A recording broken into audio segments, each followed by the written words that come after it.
Hello everyone, Sir Bucky here and welcome back to Aska, Gates of Helheim.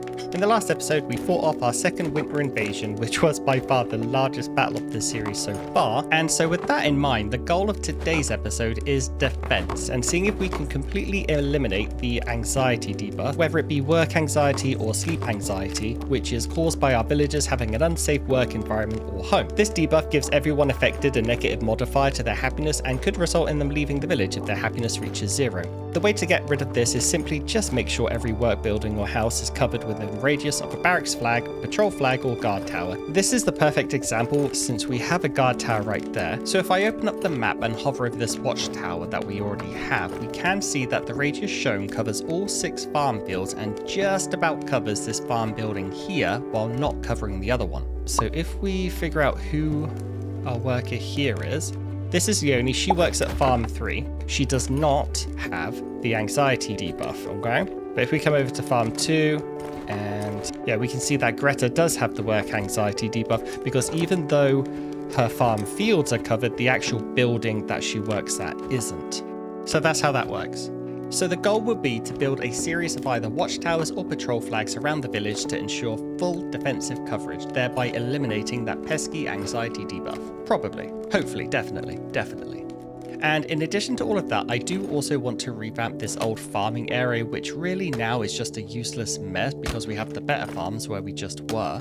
I'm thinking something along the lines of some good old-fashioned landscaping to flatten out the ground, then putting down a couple of barracks or archery ranges to train the villagers at, you know, as a sort of training ground. Since we will be having a lot more archers and warriors, it'll be good to get them trained at some point. Whether or not we actually have the villagers with the right melee or ranged perks is another question entirely, and one that I plan to fully ignore until it's too late. So over here is where we want our first guard tower to be. We no longer need this woodcutting flag, so we can go ahead and get rid of that. And if I bring up the map again and see where this first watchtower is covering, we are definitely going to need a second tower on this side by the warehouses to cover both those warehouses and hopefully the other farm and cooking house as well. The downside is none of this area has been landscaped yet, so time to roll up our sleeves and get digging. That looks equal parts great and ridiculous. I will have another episode where I just flatten out that hill with the pathing tool. For now, let's go ahead and pop down our first watchtower, or our first watchtower of the episode. Now, it does need to be on this side of the warehouse if I remember the map correctly. Okay, so that looks good. That looks fine. Okay, so if we look at the map now, we've covered both of the farmhouses this time, as well as both of the warehouses and also the second cooking hut. Not the first, but we'll come back to that later. For now, everyone else who works in this whole food production area should see their work anxiety gone once that tower is built and we have some archers stationed there. That's actually something I may have forgotten to mention earlier. Just building the towers and patrol flags alone isn't enough to get rid of the debuff. You do also need to assign archers or warriors to them to reap the benefits. We'll touch more on assignments and patrols once we can see our coverage is complete. As we move more into the core of the village, I want to use patrol flags in place of towers because they're more space efficient, and honestly, how do I explain my thought process here? When we get a wolf attack or a bear attack or a blood moon, they happen at random times from random directions, so there's not much chance that a wandering patrol is going to be in the right place at the right time to defend against it. So that's why we'll have our watchtowers with the day and a night shift so that the perimeter is always being covered. For the warriors patrolling, I see those more as a useful way to fill in the spaces where the towers don't reach in order to get rid of that anxiety debuff from those living and working away from the towers. I hope that makes sense. Okay, and over here, quick tidy up first. So this is where I want the barracks and archery ranges to go as sort of a training ground. I wonder actually though, how are these farms coming along? 65% growth for this, and basically nothing for the other. Okay, I may as well let the first field harvest go through, but I can remove the second one, you know, if I choose correctly, that is. 50-50. Which one do you reckon it is? That one? 50-50. Right, back at the flag, let's get it up and check the coverage. That looks spot on, actually, if I'm being honest. Good job, me. This whole area now is covered from the cooking house out to the cottage and also that hunting hut nearby. We already have a patrol flag over by the workshop and old farm area. It might not be very efficiently placed, so we'll check on that in a second. This area here is actually exposed, so we should think about putting something there eventually. I know a lot of wisps and some wights do sometimes follow our villagers through here, so maybe another watchtower is in order. Although, now that I see it, a watchtower would be utterly useless here with all these trees. Instead, let's just pop down another flag and place it a bit better than the one we already have. And we'll pop here, I mean, right there would be lovely, don't you think? And our workshop worker will feel very special indeed.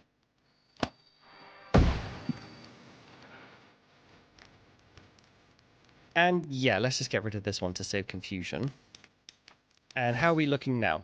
Yes, much better. Next up, we need a tower or flag over by the carpenter. I think a tower would actually work since the trees there should have been cleared. Yes, this is a great place for a tower, loads of room. So let's clear out some of these stumps real quick. Also, devs, when are we going to get a job that does this for us? I really hope that's on the 2025 roadmap. As well as, you know, regrowable trees.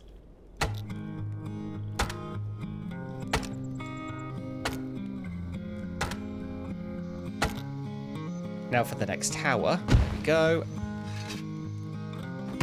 And hello, 71 days survived. Wow, we're getting on, aren't we? I say that, but I've been doing this series for months. And actually, I just realized we're not summoning anyone, which is really silly because I'm always harping on about how I like summoning constantly, but then I constantly forget to summon. Skill-wise, I am hoping for archery or maybe the bear power perks. Bonus points if they're nighttime workers too, so we can have a night shift defender without them being cranky about it. And we did get a night worker, so halfway there. Let's go with Runa and hope she comes with a combat perk. Alright then, back to work. So over here in the smithing quarter, we already have the barracks from the last episode, and honestly, it's not doing that good of a job and only protecting about half of the district. So I think a flag on the other side by the mine, coalmaker, and bloomery could work. And then up by the longhouse, we already have a couple of patrol markers actually, but they look really poorly placed. We could probably get rid of them both and just put one down in a more central location.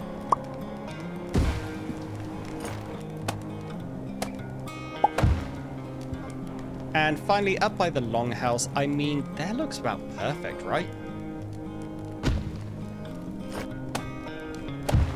Photobombed by a shirtless guy in winter. What a giga chad. And yeah, that does look perfect. It covers everything up here.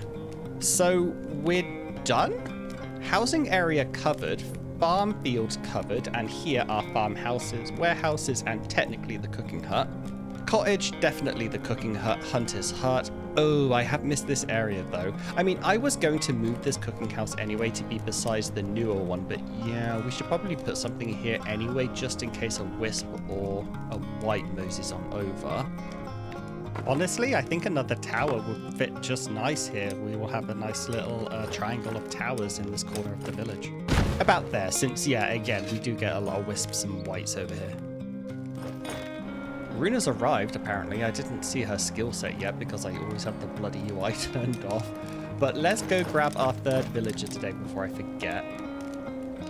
Here we go with the Winter Huntsman. That is perfect for the new towers, and maybe they'll have a nighttime perk when they get here, but probably not. Okay, tower up. Let's stand by a fireplace while I double check the map so I don't freeze in this blizzard and quickly run through what we have. Or not. Oh boy, the blood moon's already kicking off. Arthur's been spooked. There they are, attacking my bloody barracks, which just seems fitting considering the topic of today's episode. Oh no, they formed a circle and I ran right in the middle. Well played, beans! Oh my god, stamina please.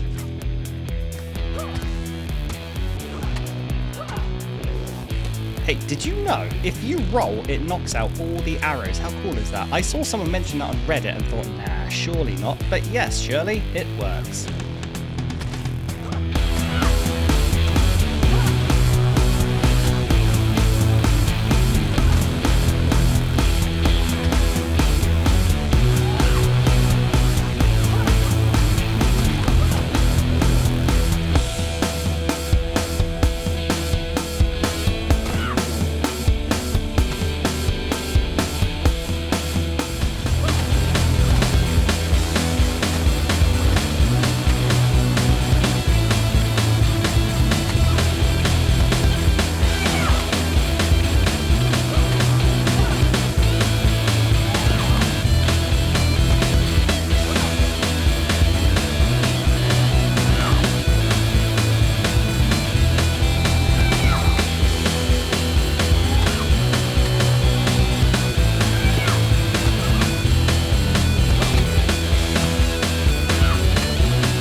It's a little crowded in here. So if we remember from earlier, Greta still has work anxiety, right? Even though we have a watchtower covering her workplace, she still has work anxiety, and that's because nobody is assigned to it. Okay, so let's go over to the watchtower and hit assign workers, and right out the gate, Fenno here has a fair bit of archery training. Perk-wise, he lacks the preference for working at night, so a perfect candidate for the daytime shift at this tower. And I do want to have a day and a night shift for the towers, like I said earlier. And for the patrols, I don't really care, but it does make sense for a perimeter defense to have 100% uptime. Embler, another daytime archer, but also a crafter, so no. Usei, another daytime archer. Here we go, Runa. The new summon, who is homeless. I forgot to assign her a bed. I always do that, like every single time. So Runa, where are you on this list? There you are. And then let's change her work schedule to nighttime. Next episode, I think we'll handle 100% happiness, which will involve a new schedule layout for day and night. But I don't want to get into that. So a simple switch over for today. And honestly, I need to just do this before I forget again. Runa, bed, done. So let's take a look at Boulder here. No anxiety debuff. Arvid, same thing. Kale, same again. And Greta, who we know for a fact had it a minute ago, no longer anxious. Look at that. It works. Fan-bloody-tastic. So now let's replicate that at the other watchtowers. And we'll do the flags a little later once we have the barracks up. Olaf here, actually he has the bear power perk, so we'll save him for the barracks. Leonard, daytime archer, easy and done. Oh, here's another nighttime archer, moderately decreasing happiness as well due to work hours and anxiety, of course. Well, talk about being the solution to your own problems. Okay, so time to work on those training grounds, but before we do that, we do have to level out the ground. I'll use the workshop ground level here. We'll go maybe halfway to the cottage and then slope down with the road tool so that it doesn't look too weird. Yeah, I think about that would be good. Okay, we've leveled everything off, so now let's pop down one barrack and then see what we've got left to work with. I don't want it too close to the woodworker though, so maybe up against this embankment.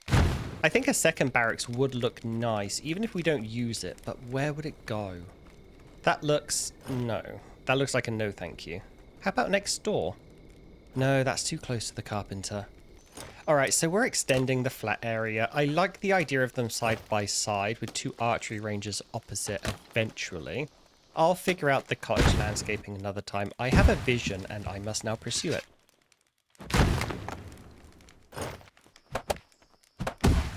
Okay, so there's the barracks and also, wow, blinding white light, jeez.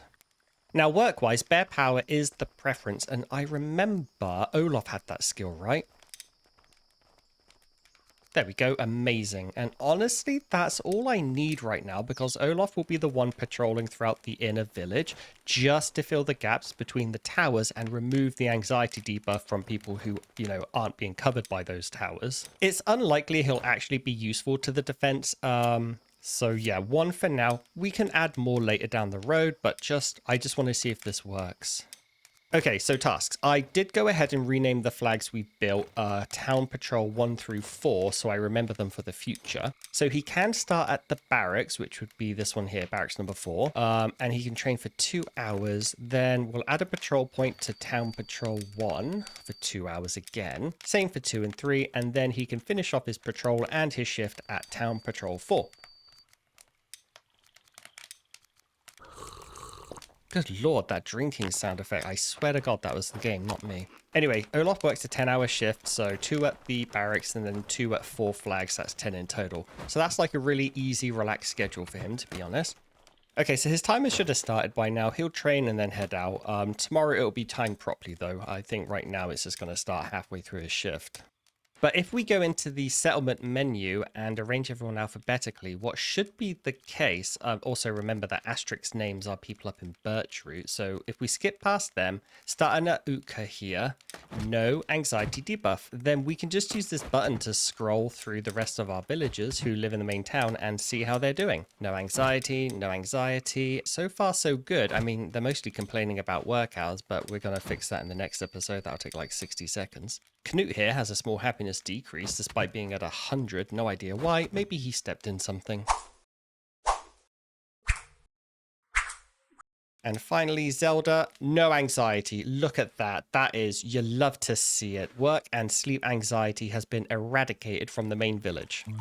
So now let's go and very, very quickly do birch root. Oh my god, honestly, when you stand and look at it, it's very easy to see why the people out here are anxious. It is just a small collection of huts completely exposed to everything unpleasant. But defense-wise, we do actually already have a barracks up, although it's not really covering any of the cottages nor our forager. You know what? I think honestly I could get away with a single flag somewhere central, since our warrior up here is already patrolling the beach to clear the wisps for the fisher. So adding a quick patrol flag to his route in the middle of the outpost here would probably solve everyone's anxiety in one go. Alright, well that was easy.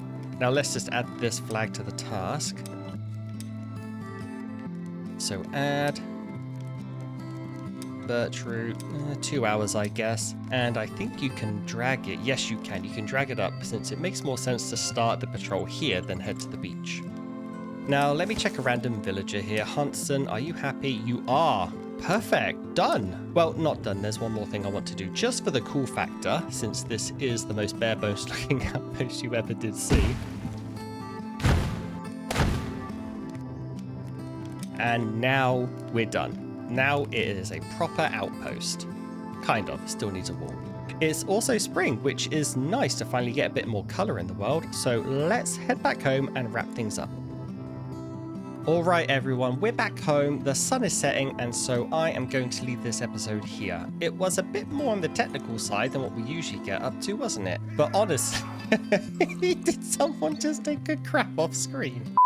But honestly, I've been wanting to shore up my defenses for a while, and so now that we have all those towers and flags placed, all we really need to do moving forward will just be to add more villagers to them as and when we summon ones with the right skills. And who knows, maybe I can stop running my arse off left and right responding to every emergency.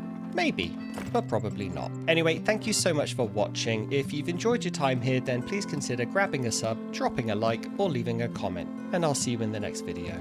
Cheerio.